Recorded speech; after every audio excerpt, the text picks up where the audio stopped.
নমস্কার বন্ধুরা, আশা করি সবাই ভালো আছেন, সুস্থ আছেন। আমিও ভালো আছি। আমি সুস্মিতার নতুন আবার একটা ভিডিওতে আপনাদেরকে স্বাগত জানিয়ে আর সঙ্গে নিয়ে আজকের ভিডিওটা শুরু করলাম।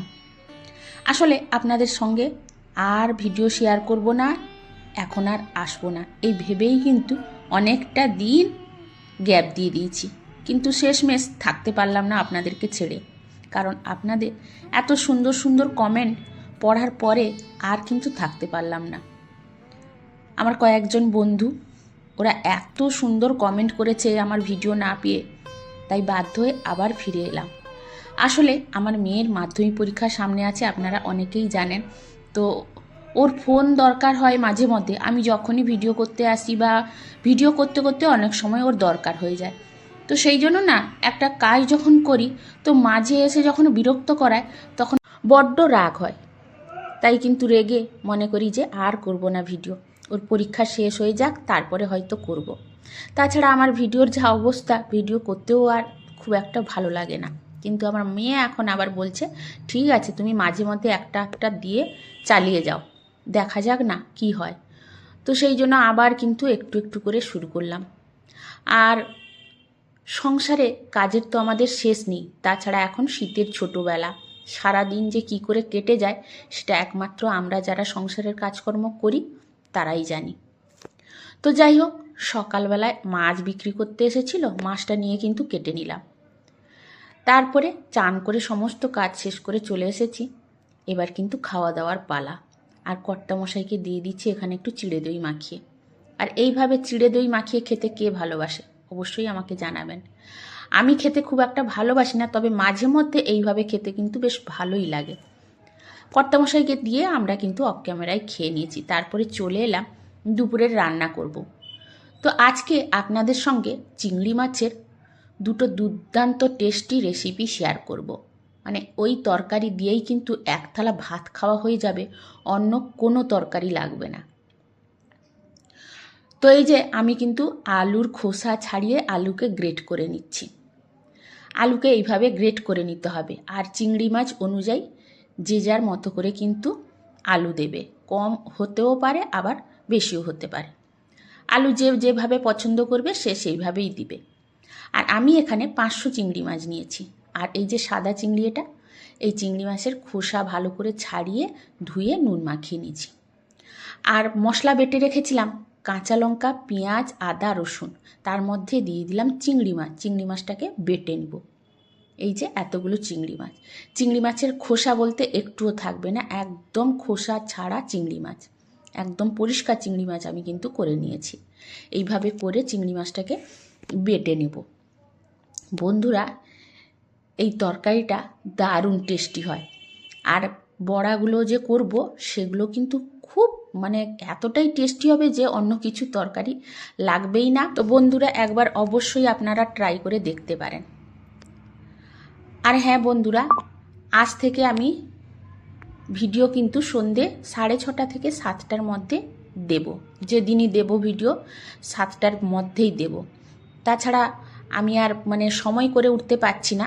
আর একটু মেয়ের পরীক্ষার জন্য আমিও একটু বিজি হয়ে পড়ছি। ওকে মাঝে মাঝে দেখাতেও হচ্ছে, ওর পেছনে একটু লাগতে হচ্ছে। না হলে এখনকার বাচ্চা জানেন তো যে সবাই ঠিক পড়াশোনায় মন দেয় না। আমার মেয়েও সেই তো পড়ছে, ও মাঝে মাঝে ডিস্টার্ব হয়ে যাচ্ছে।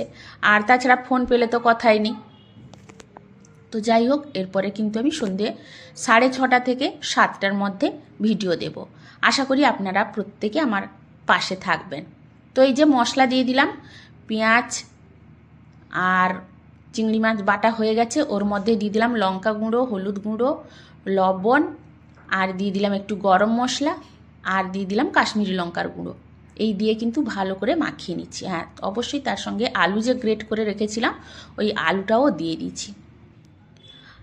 আর যেহেতু আলু আর চিংড়ি মাছ আছে, ওই দুটো জিনিস কিন্তু একটু নরম হয়, তার জন্য প্রয়োজন মতো একটুখানি বেসন দেব। বেসন দিলে একটু বাইন্ডিংটা ভালো হয়, আমরা প্রত্যেকেই জানি। তো সেই জন্য অল্প একটু বেসন দিয়ে এই যে মাখিয়ে নিচ্ছি। তো এইভাবে মাখিয়ে নিতে হবে। আর বন্ধুরা, সত্যি বলছি, এটা একবার আপনারা অবশ্যই ট্রাই করবেন।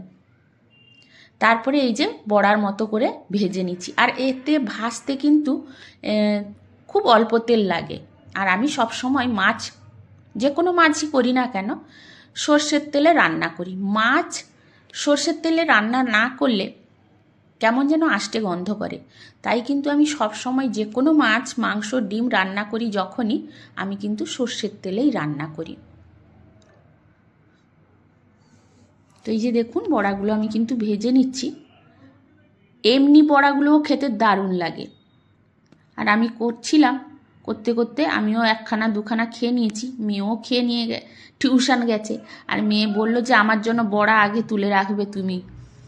আর করার শেষে কর্তামশাই ছাদে এসেছিল, ও কিন্তু 2-4টে খেয়ে চলে গেছে।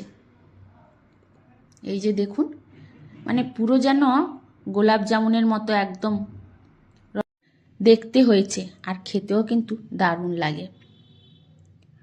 আর এখন শীতের দিন এলো, চিংড়ি মাছ কিন্তু ছোট ছোট চিংড়ি বলুন বা এই সাদা চিংড়ি কিন্তু প্রচুর পরিমাণে পাওয়া যায়। আপনারা চাইলে কিন্তু একবার ট্রাই করে দেখতে পারেন। তো এদিকে আমার বড়াগুলো সব ভাজা হয়ে গেছে, আর এদিকে দেখুন খাওয়ার পরে এক গাদা বাসন বেরিয়েছে। আর এই সব জিনিস করতে গেলে এমনিতে তো এই বাসন বেশি হয়, তাছাড়া আমাদের বাড়িতে যে কোথা থেকে এত বাসন আছে আমি বুঝতেই পারি না। সারাদিন হয়তো আমাকে 3-4 ঘন্টা বাসন মাজতেই সময় চলে যায়। আর যেহেতু চিংড়ি মাছ বেটে মেখে থালায় করেছিলাম, তো সেই থালা তো আষ্টে গন্ধ অবশ্যই করে। তার জন্য কিন্তু আমি সব সময় যে কোনো সার বা লিকুইড দিয়ে বাসন মাজি না কেন, ওর মধ্যে কিন্তু আমি একটু লেবু দিয়ে দিই। তাহলে কিন্তু বাসন কোনো দিনও আষ্টে গন্ধও করবে না, তাছাড়া বাসন কিন্তু সব সময় চকচকে ধকধকে থাকবে। তো এদিকে বড়া ভাজা তো হয়ে গেছে, এবারে তরকারি করব। তো লাস্ট একবার বসিয়েছি, আর তার মাঝখানে কিন্তু আমি বাসনগুলো মেজে নিচ্ছি, কারণ এগুলো তো সংসারে কাজের মধ্যে পড়ে, তাই না? বাসন মাজা আমাদের কিন্তু মাস্ট, এটা না হলে হবেই। যাই হোক, বাসন মাজা শেষ হয়ে গেছে, তারপরে চলে এলাম তরকারিটা করে নেব। ওই বড়ার তরকারিই করব, আর সেটাই আপনাদের সঙ্গে শেয়ার করব। তার জন্য কড়াই তেল নিয়ে ওর মধ্যে দিয়ে দিলাম, মানে যে তেলটা ছিল ওই তেলেই কিন্তু একটু চিনি দিয়ে দিয়েছি, দিয়ে দিলাম গোটা গরম মশলা, তার সঙ্গে দিলাম একটু কালো জিরে, আর দিয়ে দিলাম তেজপাতা। এই দিয়েই কিন্তু বাটা মশলাটা দিয়ে দিব। আর বাটা মশলা কিন্তু ওই একই, পেঁয়াজ, রসুন, আদা আর কাঁচা লঙ্কা, এটাই হচ্ছে বাটা মশলা। এটা দিয়ে কিন্তু একটু হালকা কষিয়ে নেব। আর অন্যান্য তরকারি করেছি, কিন্তু সেটা আর আপনাদের সঙ্গে শেয়ার করলাম না। প্রথমেই দেখিয়েছিলাম মাছের মাথা দিয়ে আর মুগ ডাল দিয়ে মুড়ি ঘন্ট যেটা বলে, সেটাই করেছি। তো সেটা আর আপনাদের সঙ্গে শেয়ার করলাম না, যেহেতু এই তরকারিটা শেয়ার করব, কারণ সেটা যদি করতে যাই ভিডিওটা অনেকটাই বড় হয়ে যাবে। তো এর মধ্যে এবার কিন্তু দিয়ে দিব এই যে ধনে গুঁড়ো, হলুদ গুঁড়ো, লঙ্কা গুঁড়ো, কাশ্মীরি লঙ্কার গুঁড়ো, এই কয়েকটা মশলা দিয়ে দিব। মশলা কিন্তু আমি খুব একটা বেশি দিই না, খুব কমই মশলা দিই। আমার কর্তামশাই প্রচুর পরিমাণে মশলা দিয়ে রান্না করে, আর আমি কিন্তু সবসময় কম মশলা দিয়ে রান্না করি। এই মশলাটা দিয়ে কিন্তু একটু ভালো করে কষিয়ে নেব। আর বন্ধুরা, সত্যি বলছি, আপনারা চাইলে একবার অবশ্যই ট্রাই করে দেখুন, এতটাই টেস্টি হয়।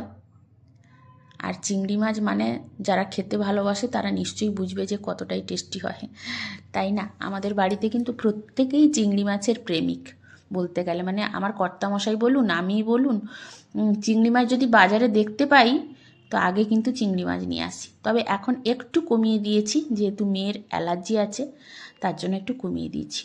তো এরপরে দিয়ে দিলাম একটু গরম মশলা, আর এটা কিন্তু আমার নিজের হাতে তৈরি করা গরম মশলা। গরম মশলাটা একটু দিয়ে দিলাম, দিয়ে আবার একটু কষিয়ে নেব। এবার এর মধ্যে যেটা সিক্রেট মশলা আমি দেব, মশলা না, একটা গুঁড়ো দিলাম, এটা হচ্ছে 1 চামচ বেসন নিয়েছি, 1 বাটি জলের মধ্যে গুলিয়ে নিয়েছি। তো বেসনটা কি করে স্কিপ হয়ে গেছে, তো তাও আমি আপনাদের সঙ্গে শেয়ার করে নিচ্ছি। 1 চামচ বেসন দিয়েছি, সেটা কিন্তু 1 বাটি জলের মধ্যে আমি গুলিয়ে এই জলটা দিয়ে দিলাম। আর টেস্ট সম্পূর্ণ আলাদা হবে, আর খেতেও দারুণ হবে। তো এটা আমি কম জল দিয়ে করব, কারণ বেশি জল দিয়ে ফোটাতে গেলে কিন্তু তরকারিটা খুব একটা টেস্ট হবে না। কম জল দিয়ে ফোটাতে হবে। আর বড়াগুলো এতটা জল টানবে না এর মধ্যে, কারণ বেসন যদিও আছে কিন্তু আলু আছে তার মধ্যে, খুব একটা জল টানবে না। তো তার জন্য আমি কিন্তু কম জল দিয়ে কিন্তু এটাকে ভালো করে ফুটিয়ে নিব। একটু ফোটানো একটু হয়ে গেলে এবার এর মধ্যে দিয়ে দিব ওই বড়া কয়েকটা। সব বড়া দেবো না, যেহেতু মেয়ে বলে গেছে ও ভাজা খাবে, তাছাড়া দোকানের বাচ্চাগুলো ওকেও ভাজা দেবো আর আমরাও খাবো একটা একটা করে। দিয়ে কিন্তু হালকা করে ফুটিয়ে নিব। আর এই যে কয়েকটা রেখে দিলাম, এটা কিন্তু এমনি খাওয়া হবে বলে।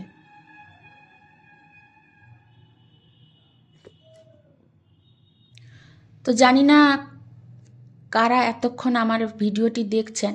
যদি কেউ এতক্ষণ দেখে থাকেন, ভিডিওটির যদি ভালো লেগে থাকে, তাহলে অবশ্যই একটা কিন্তু লাইক দিয়ে যেতে ভুলবেন না, কারণ আপনাদের একটা লাইক আমাকে অনেকটাই মোটিভেট করে। আর কমেন্ট দিলে তো কথাই নেই, মানে এতটাই আনন্দিত হই যে কি আর বলি।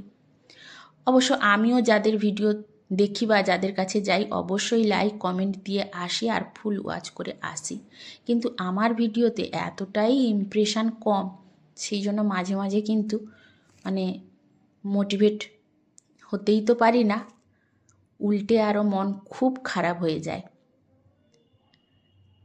তো যাই হোক, যদি কেউ এতক্ষণ ভিডিওটি দেখছেন অবশ্যই একটা লাইক দিয়ে যাবেন। আর নতুন কোনো বন্ধু যদি ভিডিওটি দেখার জন্য এসে থাকেন, তাহলে যদি ভিডিওটির কোনো অংশ বা আমার কোনো কথা বা কাজ আপনার ভালো লেগে থাকে, তাহলে অবশ্যই একটা সাবস্ক্রাইব করে পাশে থেকে যেতে পারেন। আর যারা এই কাজটি অলরেডি করে রেখেছেন তাদেরকে জানাই অসংখ্য অসংখ্য ধন্যবাদ। তো এই যে দেখুন, আমার তরকারি কিন্তু ডান। এইভাবে মাখো মাখো হবে। জুস থাকলে তো একদমই ভালো লাগবে না, এইভাবে মাখো মাখো হলে তবে গিয়েই খেতে ভালো লাগবে। আর এটা ভাতের সঙ্গেও খাওয়া যেতে পারে, আবার রুটির সঙ্গেও খাওয়া যেতে পারে। তো তারপরে আর যে অন্যান্য তরকারিগুলো করেছিলাম সেটা তো আপনাদের সঙ্গে শেয়ার করলাম না, কারণ ভিডিওটা লম্বা হয়ে যাবে বলে, যেটা আপনারা একদমই পছন্দ করেন না। তো তারপরে কর্তামশাই এসে এই যে খেয়ে চলে গেল, মানে মুখে কথা বলতে পারছে না, একদম মুখে ভর্তি করে দিয়েছে। যে ভাবলাম একটু আপনাদের সঙ্গে শেয়ার করি। আর তারপরে দুপুরের মেনুটাও আপনাদের সঙ্গে শেয়ার করে আজকের ভিডিওটা শেষ করলাম। চলে আসবো পরবর্তী আর একটা ভিডিও নিয়ে। ততক্ষণে সবাই ভালো থাকুন, সুস্থ থাকুন। আজকের মতো টাটা।